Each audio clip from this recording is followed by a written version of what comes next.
everyone. Welcome to another episode of Rides with Ashley. I'm going to jump right in and start talking about our topic today. And our topic today is the comparison game. Let me start by saying the struggle is real. If anybody understands that, that's this girl. I play this game before I even realize it. I'm playing the game in my head, and it's not something that I just do every once in a while. I could probably safely say that at some point in time, every day, I compare myself in some way or fashion with someone else. Let's see, my body. And I know this is probably a common issue amongst many.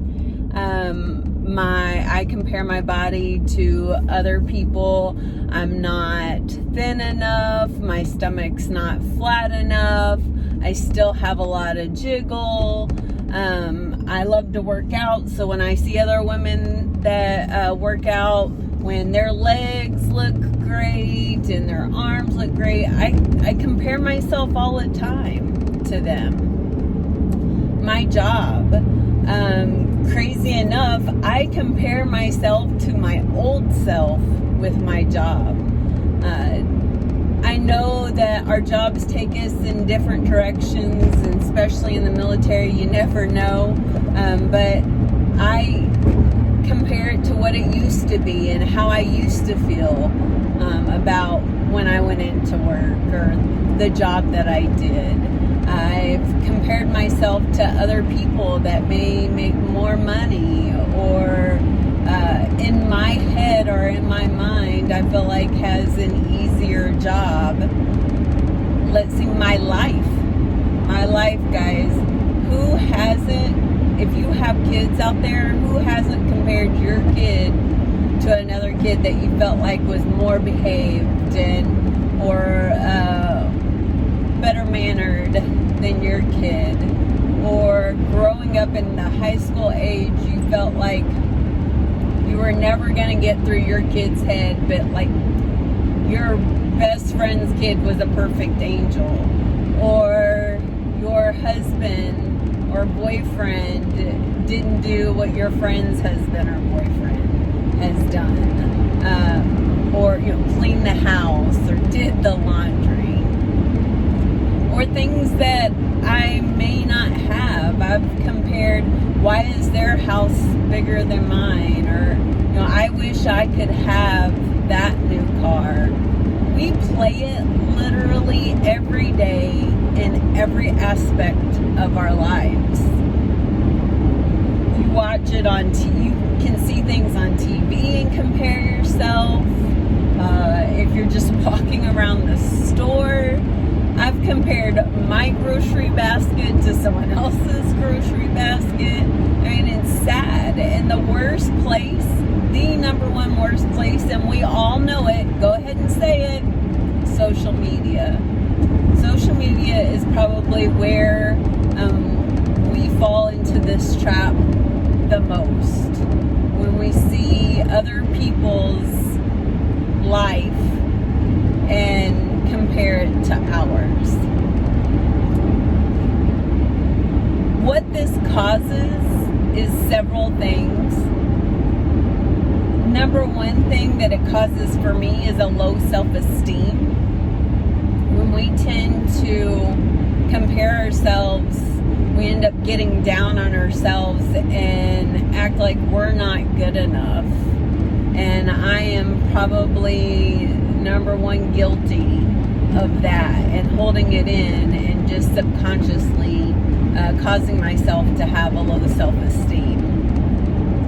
It's even caused me to have resentment towards other people, and I'm talking even my friends. Seeing what they've had or where they've come from or the celebrations that they have, it's caused me to slightly get angry at them, and they didn't do anything wrong. it causes us to not celebrate our own wins. We always, not always, there's times that maybe I did a really good job on a workout. However, someone else did it faster, with more weight, and I don't end up celebrating the fact that I hit maybe a PR or I did really well. I'm more focused on what they did than celebrating my own win at that time. And what we tend to do a lot is we fall in love with something we perceive instead of what reality is, and we end up hating reality. We see all these highlight reels on everybody's social media and think that that's the way life should be, and that's what we end up falling in love with, and then we don't understand or accept reality for what it is. Remember, people that post on social media a lot, not everyone, but people that post on social media and their pictures are perfect and they're always smiling and their kids are just like being beautiful and their husbands are giving them kisses and loving on them. Remember, that's the highlight reel. That is not necessarily reality. They too go through issues. They too have bad days. That's reality. But we tend to fall in love with what we perceive as reality instead of what really is. What can we do to get over this comparison game? Number one, be grateful just for what you have and for who you are. Because God made you that way. And you are where you are because that's where you need to be. So be grateful for that. Turn the comparison game into inspiration. And this is something I try to do a lot, is when I see somebody else either doing better or going faster, or just achieving goals, I try to turn that into inspiration. One of those, if they can do it, then so can I. You've got to remember the only thing that's stopping you is you. So let's turn what we're looking at and comparing ourselves into inspiration. Believing in yourself and knowing that you too can achieve those goals. Focus on yourself, your own personal growth, your own personal strength, and focus on that instead of focusing on everybody else's. Because you know what? When it comes down to it, their life doesn't matter to you. You've got to worry about yourself. So focus on your own growth. Where are you now, and where is it that you want to be? And your strengths. Where are you now, and where do you want to be? And also define your own vision and your own success. Your success is not going to be someone else's success. Where they're at in life is not going to necessarily be where you need to be in life. We are all placed on this earth for a purpose. And my purpose is not necessarily the same purpose as yours. So I shouldn't want to live my life or try to be you, because that's not my purpose.